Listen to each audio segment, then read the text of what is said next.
guys, quick video blog for you. Got a message in from Arnes, and Arnes is down in Bosnia, wherever that is, and he sent me a message, and I'll read it off for you guys real quickly. Let's see. TJ, what's up, man? I have good news and I have bad news. Good news is that I've been using your nutrition principles for over the last 4.5 months or so, and have been seeing great results. I'm actually in the best shape of my life, and it feels awesome. But the bad news is that lately I've been noticing a lack of motivation, and have been eating a lot of candy at nighttime. You know, at least 2, 3, and sometimes 4 times a week. I've been feeling guilty as shit, but still cannot seem to get back on track. Does this ever happen to you? Do you have any suggestions? Any advice would be amazing. Thank you. Arnes, great question, man. Really great question, and to answer the first part of that is yes, of course. I do experience that, and I think we all do. We are always trying to stay as disciplined as possible and trying to stay on track and run the course in which we're running, but we all find those hurdles and those obstacles, and we find a little bit of weakness along the way.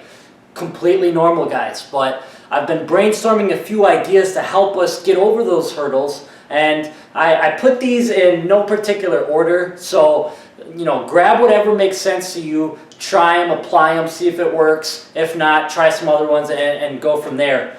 But the first one, Arnes, I always, you know, in these moments of decision, when I'm faced upon, should I eat this cake or should I, you know, hold off? You know, it's my birthday, should I have this cake or should I not? You know, even though a photo shoot's a month away, and my birthday is right now, can I eat this cake? And it's like the balance of yes and no. It's so difficult to make the right decision, especially in times of dieting when our body is in a state of deprivation to some extent. So we're craving things in which we wouldn't normally crave.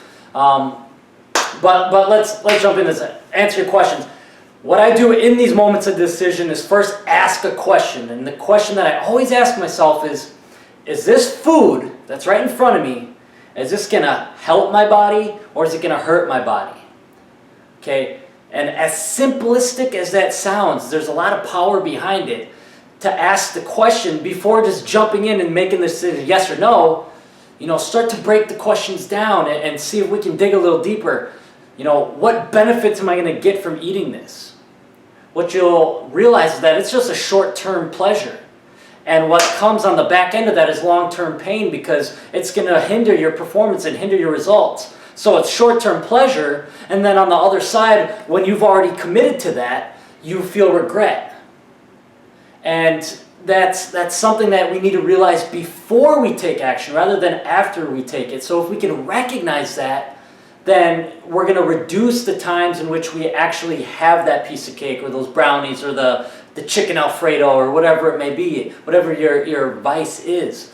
So ask those questions, you know, is this going to hurt my body? Is it going to help my body? Why do I want this? What's in it that's going to give me a feeling of satisfaction? Am I going to feel satisfied? You know, these are questions that are going to, you know, they're going to unravel the truth. So ask questions before you dig into that meal, and 9 times out of 10, you're going to find yourself just avoiding it, because if you're honest with yourself, you don't really need that.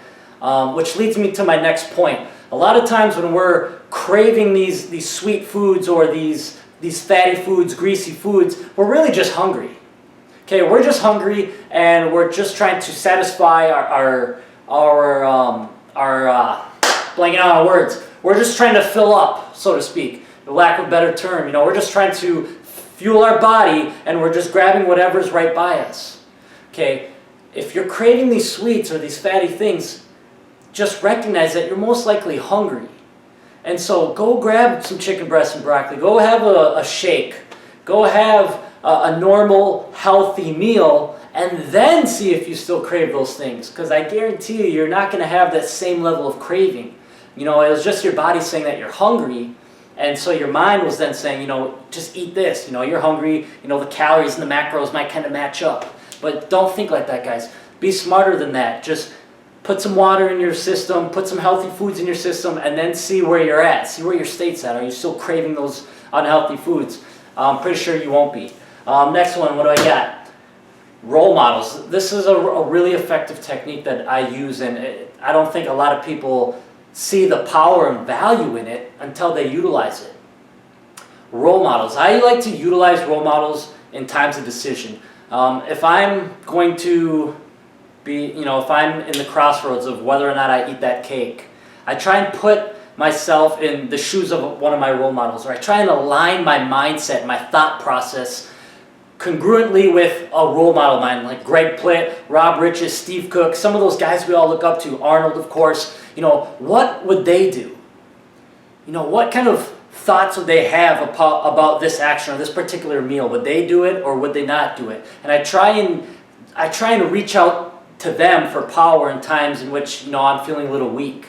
So I utilize role models a lot, guys. Not only do I align my mindset with them, but I try and visualize their physiques, and compare myself. I'm never trying to be better than them, but it's still nice to be within the vicinity of comparable body types, where you can say, they were able to say no to the cake, and look at the results. I want to do the same thing. So it's really important to be able to say, what does Greg Plitt do, or what does Arnold do, and then try and mirror that. There's a lot of power in mirroring and mimicking role models. Nothing wrong with imitating their thought processes, because there's a reason why they became who they became. So there's a lot of power in role models. Next up, I got, real simple, and it's something that we all know, but I guess it needs to be reiterated. Keep your goals in mind. You should be waking up every morning with your goals in mind, going to bed with your goals in mind, checking the box. Did I put in an honest day's work? And was that work, was it resulting in progression towards my goals? And can you put your head down at night saying, yes, I progressed, or no, I decreased? You don't want to be on the path of decrease, rather on increase. So always keeping your goals in mind is going to help keep you accountable. Okay, all your actions, your thoughts, is going to be accountable second by second basis, on a daily basis throughout the week. And when you can make these decisions throughout the day, that makes for a good day, good week, good month, good year, and of course a good life. But it all starts with that decision in the moment. It can't be behind us, because that's in the past. And you can't say, oh, maybe I'll make a better decision tomorrow, because it's not promised. The power lies in our decisions right now. So make the best decision that you can right now. Next one, track your progress, guys. Take pictures on a regular basis. Track your measurements. Track your weight if you'd like. Track your overall progress as you embark on this journey, because what you'll find is, especially if you're one of the individuals that has been doing this for 2-3+ years, you kind of feel like, you feel this level of plateau, or you just lose sight of your progression. So you don't think it matters anymore, and you just, I'm just going to have that cake, I'm going to have that chili cheese dog or whatever, it's no big deal. But if you look back at the distance you've traveled, you say, okay, I am still on the path of increase, I'm going to continue to progress. It's not worth all of that work to just sacrifice right here and give it up for these sweets and these cheat meals and these candies and whatnot. So take a look back at where you started, and the monumental keystones, the milestones that you hit along the way. It's a great feeling to know that you're continuously improving, and it's not too late to, and it's never too early to quit. So don't stop now. Keep going forward.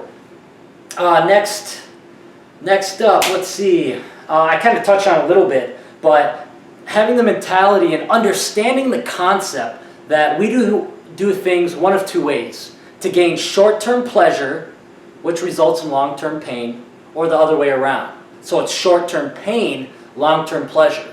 Okay, I'd say a majority of people, they give into short-term pleasure, and then they experience long-term pain on the back end.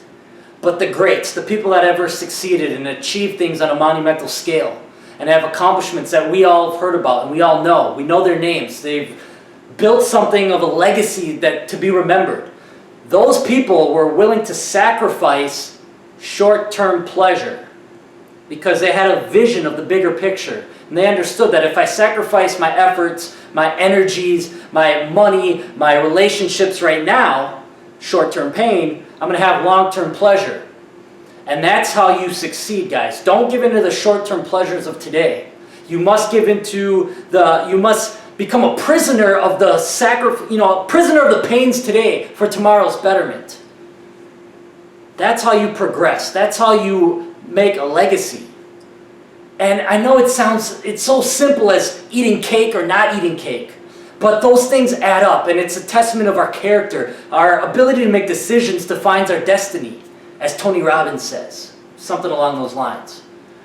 So I know I get worked up and I get long-winded about some of these smaller minutia things, but they all hold value. And when you begin to compile all these little things, do you sweep around the rug? Do you wash your dishes? Do you say no to the cake? Do you show up to work on time? Do you give 100% in the gym? All these little things, they start to add up and build your character. They become who you are. And when you start to say, this isn't a big deal, that's not a big deal, that's not a big deal, that's not a big deal, then your life is no longer a big deal. And then at the end of it, you look back and you wasted it. Time expired and you don't have a second chance.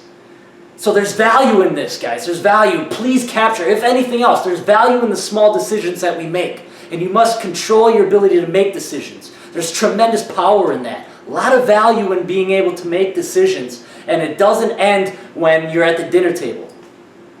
Okay. Last but not least, guys, actually two more things. With all that being said, it is still important to strategically place these cheat or these crap meals, whatever you want to call them. There is a strategy behind it. If you're one of those individuals counting macros and counting every single gram of rice and peas and chicken breast and everything's dialed in, all your sweet potatoes and your oatmeal, everything is dialed into a T. And you do that for X amount of time, you're going to plateau. And so there is value in having a cheat meal to spike your metabolism. Okay, to shock the processes that your body is becoming used to. Okay, no matter what we do, if we do it on a regular basis, our body adapts to it and it finds out more effective and efficient ways to deal with it. Whether it's in the gym, whether it's in the diet. In terms of diet, if we're eating the same thing over and over again, same thing every single day for X amount of time, our body needs to be shocked, otherwise it's going to plateau. Okay, so we strategically place these meals in. But we need to balance it. It's not every day. It's not every other day or every 2 days. At least, or at the most, once a week. Maybe once every 2 weeks. Okay? Don't abuse it. Don't abuse it, because then it becomes too regular and it becomes habitual. And if it's a habitual thing on a frequency that's too often, what's going to happen is that you're no longer going to be progressing. You're going to be going downwards, and that's not what we want. Okay? So strategically plan these meals. Maybe one of your hardest days of working out is on Saturday. Okay, let's say it's Saturday midday. Maybe the best time to have your meal is Saturday morning, because it's going to be a heavy lift, or a hard lift at least. The intensity is going to be high. And because you're eating the meal in the morning, you're going to have that time to burn it off throughout the rest of the day. So many of us, myself included when I first started, my rest days when I first started were on Sundays. And then all of a sudden, I was in this completely lethargic nature, in the lethargic state, and so I'm not going to the gym on Sunday, I'm not doing any cardio on Sunday, I'm not playing soccer, I'm not doing anything active, just sitting on the couch having a movie day, but I'm also placing my cheat meal, my crap meal on that day as well. It doesn't make sense, guys. You can't put yourself in that lethargic state and then boost the calories also. That's guaranteed fat gain. Okay, so you have to be smart about it, be strategic, and you'll be all right. Now, last but not least, Arnest, this is directed for you, buddy. You said you're feeling guilty.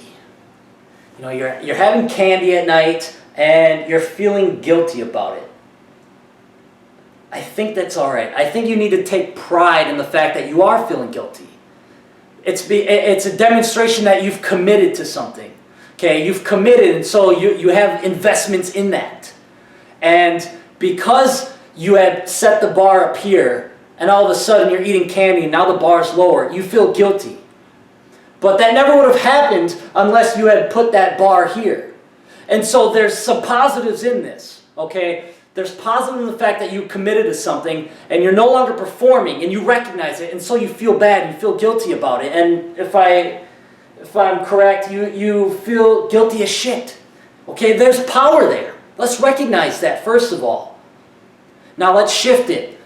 Take pride in the fact that you're one of the very few individuals that is committing to nutritional excellence. You're trying to better yourself, improve your body, improve your physique and your overall health. There's a lot of power there. Okay, so don't be discouraged. Don't let it be the end-all, be-all, and let it debilitate you in a way in which you're no longer progressing. Recognize it and say, okay, I messed up. How can I improve it? How can I ensure that it doesn't happen again? And how can I move forward from here?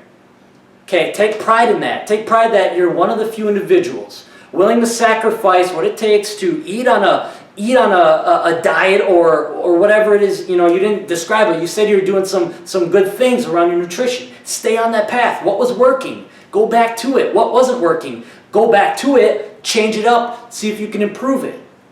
The fact that you're feeling guilty means that you care. And, you know, the fact that you send me a message shows that you really care. And so I hope that some of these techniques and principles that I shared with you can help you in your moments of decision. So I'll end with that, guys. I hope this helped. Arnez, thank you so much, bro. I appreciate it. Everyone else, thanks for watching. Take care. God bless.